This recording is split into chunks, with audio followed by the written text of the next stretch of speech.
to other lawyers, to lawyers, senior ones, and of course young ones, they were of the opinion that this is a solid case. So you leave it to the judiciary and you do what you have to do. That's for the lawyers to be addressing, not for me.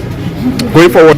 So that for us is the most important. The ability to convince fellow citizens, Lagosians, on what we intend to do. So those are the things we must focus on and do. So we will not be distracted by this. It's important. It's part of our process. In my view, it improves our democratic credentials. However, we will not do what we have to do.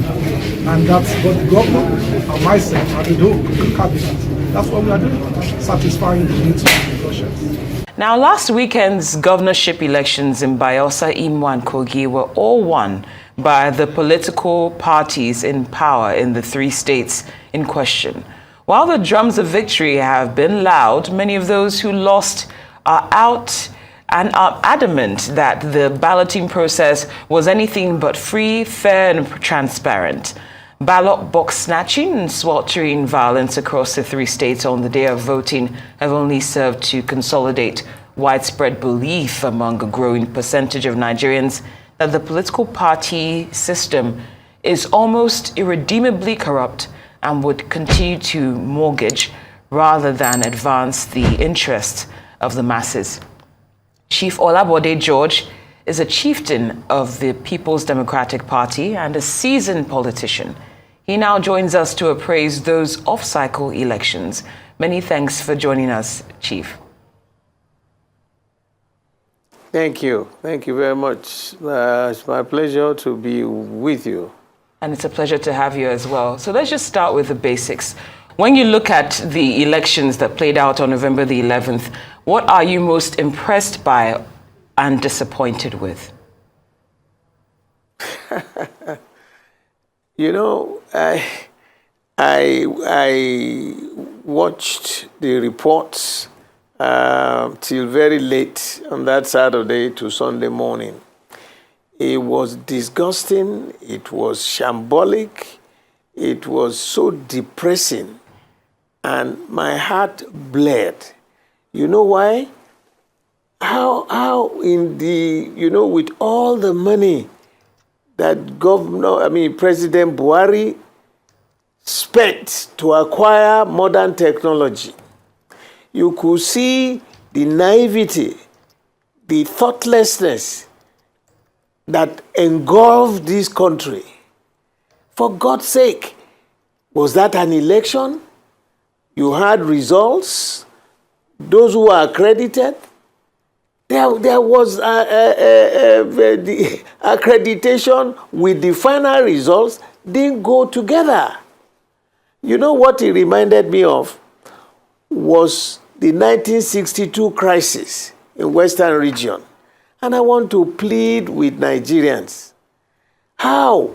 It's about 60-something years now that we had that. One of the participants in those days, in 1962 in Western region, I was in secondary school, told us that whether you whether you vote for us or you don't vote for us, we have 51 bancassurance. That was the beginning of the crisis that eventually led to the Civil War. So what is going on? Why can't we do things right? 4 years to manage the resources of the land for the benefit of the people.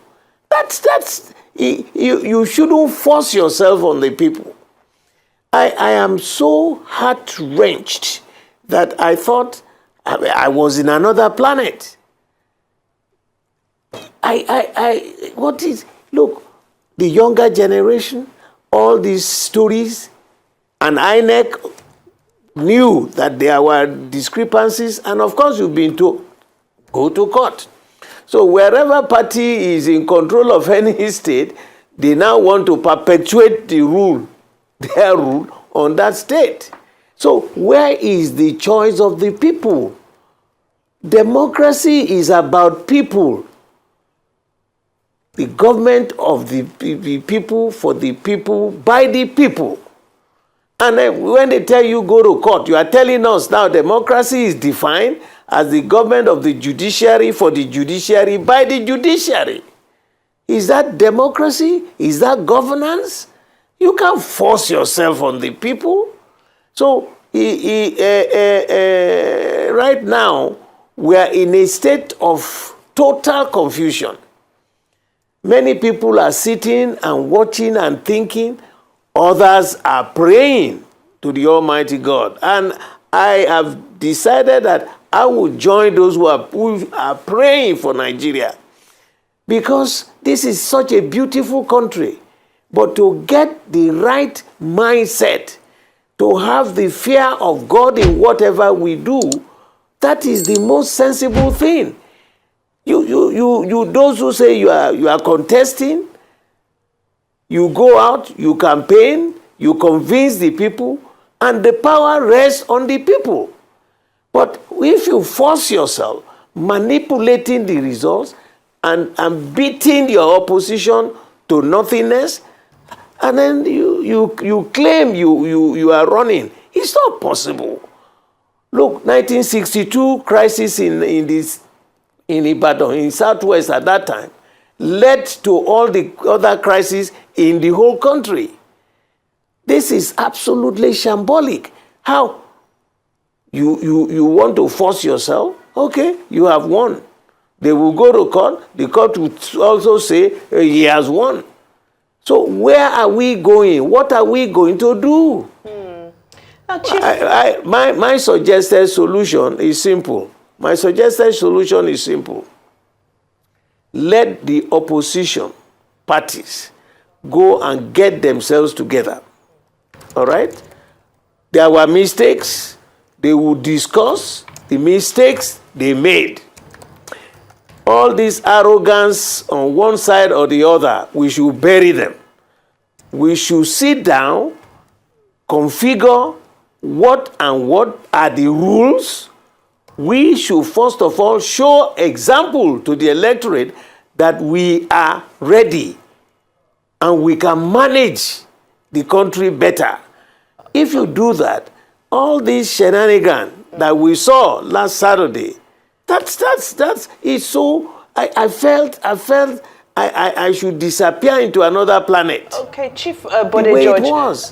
Thank you People are for that. jubilating. Now, off of the backdrop of this review that you've given of this process, and just to use your word that you described as shambolic, I'm curious as to what your sentiment is regarding the victory of Governor Doye Diri in Bayelsa State, which was a victory for the People's Democratic Party.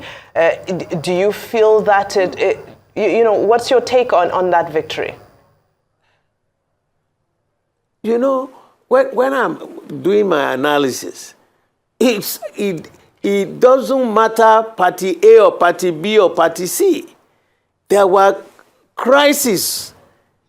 There were problems also in Bayelsa. So that's why I concluded and said, oh, if you are the one in power, if party A is in power in state A, it means you just roll your tanks out. Was it free and fair?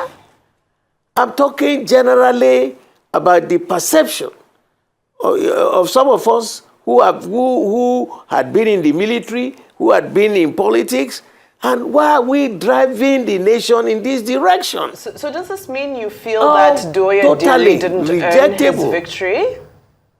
Does this mean you feel that Doye Diri didn't earn his victory and that it wasn't the will of the people for him to be replaced as governor? You see, look, what we saw, they were crises. I saw one man was so beaten, he was stark naked, like a jailbird, arguing, and that he was carrying ammunition. You think he was free? They are also shouting, the APC there are shouting that, look, it was rigged. They didn't, in some local governments, the same trouble, the same problem. What is going on? Why are we like this? Just to allow the system to work. We have refused. It means we are completely surrounded, by evil thoughts. The devil has taken over this country. Whether Diri or this or that, big problem all over the place. Big problem. So once they give you the power, you can, you do whatever you want. Because it's in my party, doesn't mean that everything went seamless. No. They had problems there. We must now sit down. The elders must not just give up and sit at home and think it is nothing. Because the future of this younger generation is at stake. Let us get a system. Let us get it right. I was in secondary school in 1962. That's about 60-something years ago now, 63 years ago. And then the same crisis of this electoral process is what we are still fighting on in 2023.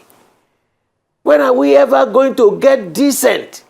This is a nation that God gave so much. From the swampy forest to the savanna regions in the north, there is no part of this country that the Almighty God did not give one resource or the other that they can survive on. It is the management, the attitude of the people. If they are not bringing tribalism, it will be religious separation. And you abandon the real issue at stake. It's so painful. It is painful. What do we want? Where are we going? A strike called by Nigeria's two biggest labor unions appears to have had limited compliance. The Nigeria Labour Congress and the Trade Union Congress had asked their members to stay at home to protest against the rising cost of living, unpaid wages, a hike in fuel prices, and what they say is officially sanctioned brutality and humiliation of workers. That's despite a court order barring them from doing so. Arise News correspondent filed this report. In Abuja, the Federal Capital Territory, compliance with the strike was partial. In reaction, labor leaders went round to effect compliance in various offices at the Federal Secretariat. Since September, no salary for some workers. And Labour did not come. And Labour did not do anything. You are not going to head of service to ask them why they refuse to pay salary. And he went to Imo State to go and participate in the election that does not concern him. It's being partisan. We are not going to go on strike. We are not ready. Are you saying Labour is totally partisan? It's partisan. They are biased. We at the federal level, we are suffering. Issue of strike is not warrant. We don't want to go on strike. When the issue supposed to go on strike, we did not go on strike. Now that it's happened in Imo State, now is now calling us to go on strike. Because injury to one is injury to all. They want to kill our national president. Then we fold our arms and be looking. And injury to one is injury to all. It's not only because of NLC president alone. The state of the nation. Okay. The subsidy removal. Yes. Government is not implementing the way the two labor centers enter MOU with them. However, Parliamentary Staff Association of Nigeria shut down the National Assembly. All entries to the complex were closed, causing traffic gridlock, while National Assembly staff and other commuters had to walk to their destination. Have you collected the food? Have you collected the food? In Kanu, workers observed partial compliance to the directive, with a few civil servants present at the Federal Secretariat. Banks and other businesses within the state capital opened to the public. We have achieved almost 90% compliance from various organizations and institutions here in Kano State. We are very much impressed with the turnout of the people, compliance of the people. In Plateau State, the strike was total, but workers are divided on whether the Imo incident was enough reason to shut down the country's economy. They went and voted this on Saturday in somebody's house, and we want us to respect it. We are the same indigenous of this country. If the court is just for the government, let's continue that way. I do not support the fact that the national president of the NLC was brutalized or was manhandled by the security agencies, but I don't think that should be the singular reason for which we should embark on a strike. How much is fuel? Labor leaders in Sokoto and Katsina states say they are poised to ensure total compliance. We are complying. There is no matter how we are complying for these directives. Sokoto State are going for the strike, which we started from today, inshallah. Workers should withdraw their services from today, Tuesday, the 14th November 2023. In view of that, all state chairmen of the appellate of the TUC and NSC are therefore requested to engage in mobilization and enforcement. In the southwestern states of Ekiti and Oyo, there was significant level of compliance. In our state, people are saying, have we been paying that we are going for Igbo this, Igbo that? No, as we are treating what is happening there, the reflection of it will come to all other states. You are not talking of another round of indefinite strike. From where I'm coming from, go to IBTC at least to purchase energy. The place is short. So that means I cannot have electricity for God knows how long, until when they decide to start work again. And I'm glad at least I could get into the bank and make some transaction. The workers' strike is in spite of a warning from the Office of the Attorney General of the Federation that the action amounts to contempt of court because of a subsistent court order stopping it. In the meantime, the former president of the Nigeria Labour Congress, Adams Oshiomhole, is expressing disapproval of the ongoing strike, saying that it does not adequately address the crucial issues facing workers. The senator representing Edo North Senatorial District warns against mixing political opinions with labor union responsibilities. He's also urging the NLC to prioritize engagement with state governments that have not implemented the agreed wage for workers in their states. He was speaking at the presidential villa in Abuja.